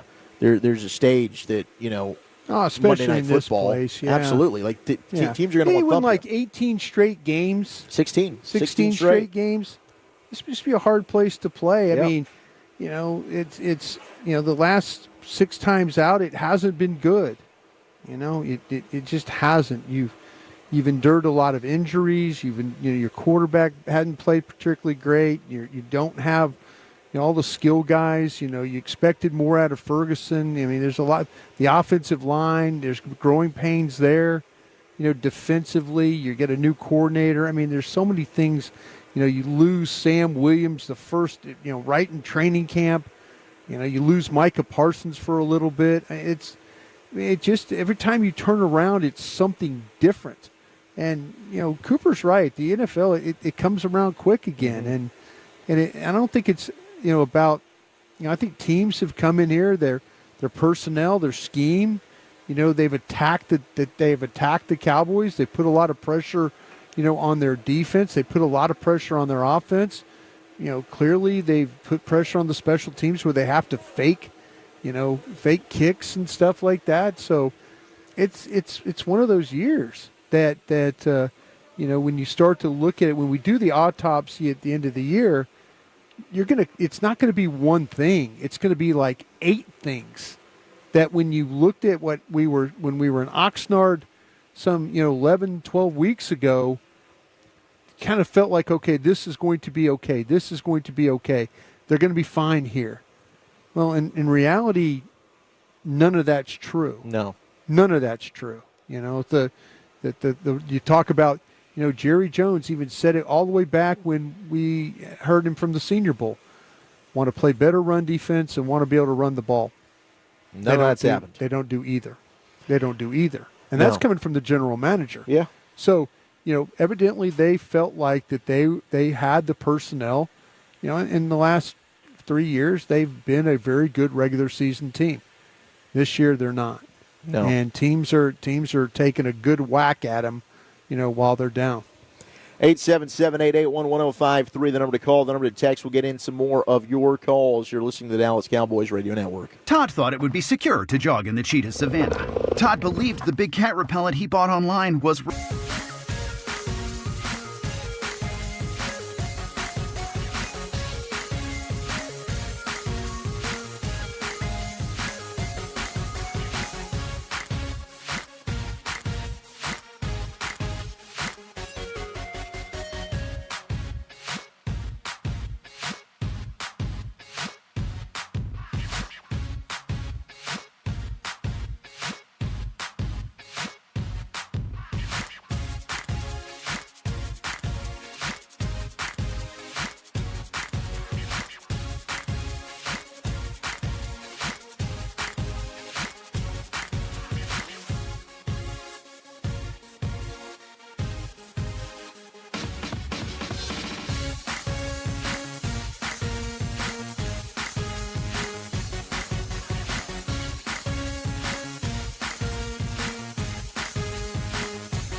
Throw Oh, my goodness. Wow, did he ever thread the needle. Visit blockchain.com/Cowboys to get started. 7-0 Houston. 4th down, Stroud back. Sets and looks. 4th down over the middle. Intercepted at the 10-yard line. Hooker caught it and ran into Diggs and runs up the left side. And Hooker is tackled at around the 34-yard line by the center, Juice Scruggs. Malik Hooker with that interception. That was our defensive stop of the game. Malik also with 8 tackles, second on the team behind Eric Kendricks, who seems to lead every single week in tackles for the Cowboys. That was one turnover for Dallas that, unfortunately, Cooper Rush ended up just throwing it right back over to Houston, so it wasn't really one that they were able to capitalize on, but a big-time interception at the time for Malik Hooker. All right, let's go back to the phones. Zach Wolchuk alongside the Super Bowl winning scout Bryan Broaddus after a 34-10 Texans win over the Cowboys. Cowboys now 3-7, 0-5 at AT&T Stadium this year. Texans improving to 7-4, 3-3 on the road. Let's try and go back out to our guy Bodie. Bodie, what's up, man? Hey, what's up, Zach? What's up, Brian? We good? Yep, we're good. Okay. So, Brian, first of all, I just always want to give you your flowers. You are, to me, Cowboys royalty. I'm not trying to blow smoke. I just feel like that. And shout out to Voch Lombardi. Your show with him, almost daily, is the greatest piece of internet work. I'm just so grateful in a down season like this. You guys got together. It's just an impeccable show. So I just wanted to say that to start with. Appreciate no that. problem. Like I said, I'm just giving you your props, man, and I love it. No, I love thank you you. both. Yeah. Now, what I want to get into, this is a little bit negative, but just bear with me and give it some thought instead of like, Zach, and this is no disrespect. I just heard you say a couple minutes ago, Will McClay's been good. I just want to go over something real quick, okay? That's always regurgitated, his reputation. I'm just going to go down a quick list. This is the last point I'm going to make. Mozzie Smith, Schoolmaker, Fahoko, Richards, Eric Scott, Deuce Vaughn, Jalen Brooks, Sam Williams, Tolbert, Walesko, Clark, Ridgway, Harper, Joseph, Golston, Wright, Cox, Ball, Fahoko, Bohana, Mukwamu, Farniak, Gallimore, Robinson, Anai, Danucci, Nashawn Wright. Where are these players? They're terrible players, below average starters. That's 27 guys, okay? Guess who drafted them? Will McClay. And I'm sorry, I'm not yelling at you guys per se. I'm just aggravated and annoyed. There's so many problems with this team. But I think one of the biggest problems is depth. We have no depth. And then if we're not going to sign free agents, we damn well better hit in the draft. We're not hitting in the draft, brothers. I challenge you to a segment. We got plenty of time all year. 20 minutes of your time, whether it be on 105 or Vacha Show or whatever, go over the last 4 years of Will McClay in this front office. I don't know if the coaches are having too much input or what the problem is. Our talent is lacking. But anyway, respectfully, I say that. No disrespect to you guys. I love you guys. I listen to you every day. But I'm just frustrated, man. God bless. I love y'all. I get the frustration, but I mean, if you look at rattle them off, but yeah, you look at any of the good players that are on the team. Yeah, those are Will McClay draft picks as well. Yeah. So I mean, and I'm not going to take the time to go down the list here, but anybody who's worth a salt or has been good for this team. That's a lot of names, though. It is. That's a lot of names, and we should go back and I like the idea. Certainly, 2 years ago, that draft class is not looking good. No. But they haven't been players in free agency for a decade. This isn't new. It's not just something that, they haven't been doing anything in free agency. The only reason they have been even competitive and had a 12-win season the last 3 years, had the best record in 2016, and, of course, did lose, right? This thing was remade starting, 2012 when Will got control, 2013, 14? No, yeah, it was Siskowski. It was after the Sharif Floyd draft. So was that 2014, 2015? When was Sharif Floyd drafted? I think it was the same draft as Travis Frederick, which I want to say was 2013. 2013. So, it was probably 2014 draft. Right. Okay, and that first one was what? Zach Martin? They hit on CeeDee Lamb and Trayvon Diggs, 1-2 in the draft. First 2 rounds, boom. That's pretty damn good, right? Yeah. That's pretty good. So, I mean, I think if you were to go, Bodie, you do yourself a case study, go look at every other team, and I think I could find a list of 20 guys that they probably didn't hit on. Like, the draft's an inexact science. That's why they're putting too much unfair pressure on these scouts and, quite frankly, on Will to hit on all of them, because you're absolutely right. If they don't, they have no depth. That's not the way to build this. You have to use every single way of team building at your disposal. This team plays with one. And then when it comes to the second contracts of guys, they've misevaluated who they should pay. Donovan Wilson hasn't been very good this year. Terrence Steele, we just gave you the numbers today, wasn't very good, right? So, I mean, the second contracts they've given players, that hasn't aged very, very well. No. So I think that the nucleus of the team that has been able to be a consistent playoff team is because of Will McClay and his drafting. And that's why we give him those flowers. But you're absolutely right in terms of the last 2 years. We might be looking at that and saying they've dropped the ball and not done well. But I don't think Will McClay is the first person that I'm going to be pointing the finger at. I think, why are you not doing anything in free agency? Why do you seem to be cutting corners in certain areas, whether that's Jerry, whether that's Steven? I don't think Will has full autonomy to do exactly what he would like to do all the time. That's fair. Maybe if he had his vision, he would be a little bit more aggressive in trying to fill out the rest of the roster. I'm sure he didn't love trading a fourth-round pick for Trey Lance, who they haven't played a single snap of meaningful football with. And now they don't even want to start him with the season over because Jerry feels that Cooper Rush gives him a better chance to start. That's a waste of a fourth-round pick, who they've hit on Dorrance Armstrong, who's no longer on the team. That was a fourth-round pick that they hit on that's been pretty damn good, right? Mm-hmm. That's another one that I can put in the Bodie. Boom, there you go. I mean, it's tough, but I don't think the drafting has been one of their best attributes. The last 2 years we could look at, and we got to give that a little bit more time, but we could say maybe they dropped the ball there. But big picture, that ain't the guy that you want to be looking at and saying, oh, he's the reason this team's not any good right now. Those were a lot of names, though. Yeah, of course. Yeah. Of course. But I think if we were to go to all the other 31 NFL teams, I could give you a list of the same. Yeah, of the same. I mean, that's what happens, right? When you're drafting 10 players a year, the majority of those, you're going to have 3, 4, hopefully, that impact you. Some of them aren't even going to make the team. Yeah, I do know it is hard to draft at the bottom of the board, though. It's hard, but we all love the draft, and you try and figure those things out, and maybe you get fortunate along the way. They got fortunate on, Dak Prescott, and, that was something that, they tried. They tried to go a different quarterback there, but I'm sure there's a lot of people out there that aren't really, they're not big Dak fans, but for where you got Dak at pick 135 in the fourth round, compensatory pick, it's a pretty damn good pick. Yeah. All right, we will try and hit the rest that have been waiting, 877-881-1053. So we put a bow on this one. We'll give you your player of the game as well. Dallas Cowboys football will continue in a moment. It's football season. Grab your Dallas Cowboys gear at JCPenney. If you love America's team,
Turf, the official ag and turf equipment supplier of the Dallas Cowboys. American Airlines, proud to be the official airline of your Dallas Cowboys. And by Ford, your Texas Ford dealers. Ford is the best in Texas. Snap back, well protected, over the middle, great throw to Turpin down the middle, and off he goes to the 50. Turpin to the 20, to the 10, and how about Turpin to the house? There he is. That is our player of the game, brought to you by Jack Black. Want to use with the pros? Use Jack Black as the official men's skincare brand of the Dallas Cowboys. Visit getjackblack.com today. KaVontae Turpin, our player of the game, and he certainly made the most of his limited touches here. Of course, every time he touched the ball, returning on special teams, that was a threat, and then the big touchdown of 64 yards as well. Would have liked to see the ball in his hands a little bit more. I would have, too. Yep. Zach Wolchuk alongside the Super Bowl winning scout Bryan Broaddus here as we wrap up at the Miller Lite Field Club at AT&T Stadium following a 34-10 Cowboys loss to the Houston Texans. Let's go rapid fire here with some of the remaining callers that we have. Appreciate everybody who's been calling in tonight and your patience as it's taken a little bit, but we got to sift through a lot here on the post-game show. Let's go to Joe in Dallas. Joe, what's going on? Hey guys, hope you're having a great evening outside of the game. But my question would be, would you want to have the team that's less prone to making like penalty mistakes, stuff like that, or would you rather have a run defense that for sure a rusher is not going to give above 70 yards? Thank y'all. Ravens are really bad on penalties and play really well, don't they? I mean, they got beat by Buffalo. Well, they have the best rushing defense in football. At least they did going into the Pittsburgh game, but their pass defense is very, very bad. Yeah. So he's asking, would you rather be a penalty-free team, or I know that I'm a badass run defense. Give me the run defense. I think I'd take the run defense too. Give me the run defense. Let's go to Randy in San Antonio. What's up? Hey guys. I wanted to let you guys know I'm a draft guy, and I'm really looking forward to the draft coming up. And I believe that we're going to be drafting a little higher than what you're projecting. What do you think? I'm thinking at least 5, or if they lose out, they can move up into the top 3. And the reason for that is because the teams above us, most of them play each other. For instance, the Jags play the Titans twice.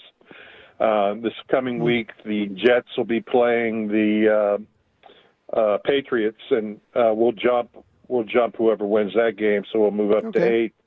Fair. Yeah. So we're going to get up there. All right. I appreciate the call there, Randy. Let's go to Hakeem in Frisco. What's going on?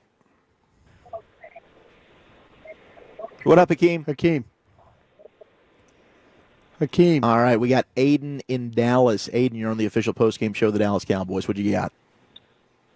Evening, gentlemen. First of all, shout out Broaddus, Wolchuk. Big fans of the show. Big fans of you both. Appreciate you, especially Wolchuk, you being born and bred Dallas and a fan, just like all of us here. For me, just a loss, like some of the other guys have said. I'm not trying to make this quick, but to me, this starts and ends with the last name Jones, to put it simply, in my opinion. And Wolchuk, you said something last week when you were talking about the curtain specifically, and that the fans need to start holding Jerry accountable and not accepting some of these answers and reasonings that he's giving us, the fans. And a lot of us, we're not dumb. Like, we're not a stupid fan base, and we can sniff out BS a mile away. And especially after this and just the way the season has gone, there is nothing Jerry can say, in my opinion, to escape the heat that he rightfully deserves for this catastrophic season that he set us all up for. Sure. From not re-signing players, not signing free agents, less than stellar draft classes. Like, we've gone through it all, like, as the weeks have gone by. Mm-hmm. And it's just simple, and it's fed up, and he honestly deserves to have the home fans not showing up and having a sea of red out there from the traveling Texans chanting whatever they're chanting, let's go Texans or whatever, and he deserves it. He deserves to hear it, and I hope things change. I hope for the fans, the lifelong fans like we all are, and the players that have given everything for this team. But this starts and ends with the last name Jones, and we, the fans, have to keep bringing the heat on this monstrosity that we keep going through week after week and just expressing our displeasure with it. Appreciate you guys. Love you guys. God bless. Peace out. Thank you, Aiden. I appreciate it. Great call, man. I appreciate you voicing that right there. Let's go to Jay in the 956. Jay, what's going on? Hey, Bryan. Wolchuk, thank you very much. First of all, if you want to give us an honest but yet brutal opinion of our Cowboys, podcasting is the way to go. We will follow that opinion, even though it is brutal, but it will be honest. So, Bryan, look, hey, Zach Martin, thank you very much for your service, but would you extend him for one more year? Because I'll believe Jerry Jones and say he set it up for next year. Would you extend him for that one more year and make a run for one more year with him so we don't have to replace the whole right side of our offensive line, because it is difficult to do that? And also, hey, having lived through the Herschel Walker trade, what trade compensation would you accept for Micah Parsons? Because it's all about the wins. That's what matters in the NFL. Thank you, guys, and I will hang up and listen to you. Thank you very much. Go Cowboys. Puro pinche Cowboys. No matter how badly we are beat by our little brothers. Thank you. Appreciate the call. Yeah, I think Zach Martin's going to retire at the end of the year. I think he is too. I think Zach Martin, one of his best friends is Travis Frederick. Unfortunately for Travis Frederick, he, suffered the illness, and then Travis Frederick, trying to come back, realized he couldn't be the Travis Frederick that we'd seen before. And I think Zach Martin, you're starting to see him break down. You're starting to see him break down physically. He's playing through, ankle problems. He's playing through knee problems. He's playing through shoulder problems. I think that we're to the point where we're going to see Zach Martin make that decision on his own. Yeah, I mean, Calvin Watkins reporting he's got injuries to both of his ankles both right of now. them, yeah. He's gotten it out. It breaks my heart to kind of see, what's going on here. One of the best Cowboys of all time, and certainly has the opportunity to be in Canton as a Hall of Famer, maybe have his name here in the Ring of Honor, but certainly not going out the way that we had hoped for him, and really so many other Cowboys over the last decade that we've seen, really 30 years, some of the good ones that we've seen come and go here. I don't think they're preparing to trade Micah Parsons myself. I don't either. I wish they would have that conversation. Did we call his name tonight very much? He had some pressures. Did he have some pressures? He did have some pressures. I was trying from my press box seat kind of pay attention to that and see where the pressures were going to come from. I'm really looking forward to about 5 hours, get up and watching this tape and figuring it out. Yeah, I think that you will notice that, but one tackle. Yeah, that's what showed up on the stat sheet. All right. For Good job by a much maligned offensive line then. Yeah, to be able to give quarterback opportunity to throw the ball tonight. Yeah, and Mike he did say that he wasn't going to talk. He was just going to eat the fines. He's going to eat the fines. So yeah. I guess we'll get to hear on the Bleacher podcast. Report. Yeah, we'll hear his take on that there. On that platform is where we'll hear. But, yeah, certainly, when you're looking at maybe paying a guy highest paid player in NFL history. Yeah, you need more than one tackle, don't you? You do. You do. Got 2 sacks last week. He did. And I guess we'll have to wait and see how those pressure numbers end up here. But next week it'll be on the road. Noon. In Washington. Noon kick. And noon Central. Noon Central, 1 Eastern. For those that are wondering, what about these remaining primetime games? They've got another Monday nighter after Thanksgiving at home against Cincinnati. That can't be flexed because they're doing the Simpsons alternate broadcast. So they've already had Bengals and Cowboy players go ahead and do their voiceover work for that. So they're going to keep that game locked in. If there is a primetime game that could get flexed, maybe Sunday night against Tampa Bay on December the 22nd. That could be one, as they've got Thanksgiving against the Giants, Monday night against the Bengals, and then, Sunday night against the Bucs. Those are the primetime or just, individual national television games that you're going to get to enjoy. I think that Tampa game, I think Philly and Philly and Washington play. Yeah, Philly and Washington play. So that might be a possibility, depending on if both these teams were fighting for the division at that point. So noon against the Commanders. That's a 9 a.m. pregame right here on the Dallas Cowboys Radio Network. Postgame will go until 6 o'clock. thank you very much to everybody who called in, was a part of this one, to Gavin Spittle, Tim Collins, shout out to Peyton Russell, doing an excellent job, Ruben here engineering, always doing fantastic work, Kevin Walker back there in Master Control pulling highlights as well, Chris Strong doing it on his side as well, everybody that puts together this 9-hour Cowboys game day. I know it's been tough, and it certainly doesn't seem like it's going to be or get any easier, but we're all in this together. I appreciate everybody being part of this one. Hugs and ham pounds. We'll do it next week against Washington. First time against Jaden Daniels as a Washington Commander and former defensive coordinator Dan Quinn. So we'll have all that for you next week, Cowboys and Commanders. Until then, you're listening to the Dallas Cowboys Radio Network. Hey Cowboys fans, the Bahamas is calling. Start planning your ultimate getaway today at bahamas.com/Cowboys. From Nassau's vibrant culture to Exuma's serene shores and the adventure of the Out Islands, there's something for every fan. Start planning your ultimate getaway today at bahamas.com/Cowboys. Explore exclusive travel deals, luxurious resorts, and experience the warm Bahamian hospitality. Don't miss out. Visit bahamas.com/Cowboys now and score your dream vacation in paradise. Brought to you by the Islands of the Bahamas. Cowboys football and Miller Lite, what a pairing. Can cracks at kickoff. Tailgates going way past postgame. Sunday night overtimes followed by Monday morning swagger. Brisket in the smoker. Miller Lite in the cooler. America's team playing America's greatest sport. Miller Lite, the only beer of the Dallas Cowboys. Dallas Cowboys football tastes like Miller time.